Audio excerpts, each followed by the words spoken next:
तो इस सवाल की बेहतरीन सी ट्रिक के साथ में मैं आपका स्वागत करता हूं और देख लीजिए कैसे इस सवाल को 10 सेकंड में आप उड़ा सकते हो।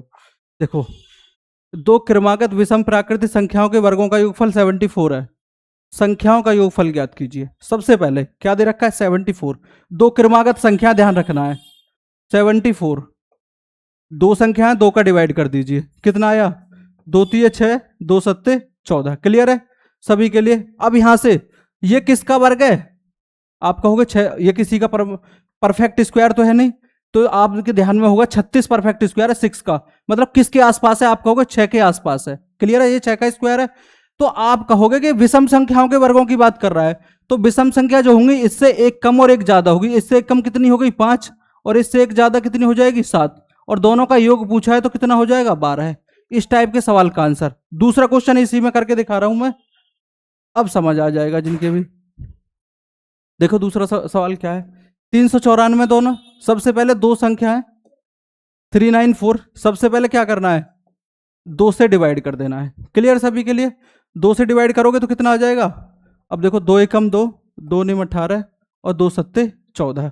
क्लियर है? अब ये देखो, ये जो आया है 197, ये किसका स्क्वायर के आसपास है? आप कहोगे 15 का तो 225 हो जाएगा, 14 का होता है 194, 14 का स्क्वायर होता है ये 194। क्लियर है? अब यहां पे ध्यान जिसके पास ये दे रखा होगा उस स्क्वायर को लिख देना है। इससे एक छोटी संख्या लिखो 13, और इससे एक बड़ी संख्या। देखो विषम संख्या हो गई, पूछा है योग बताओ, तो योग कितना हो गया? 28। क्लियर सभी के लिए? D option. नेक्स्ट क्वेश्चन की तरफ चलो। देखो, दो क्रमागत विषम प्राकृतिक संख्याओं के वर्गों का योगफल कितना है? 50,002 है। 5002 है।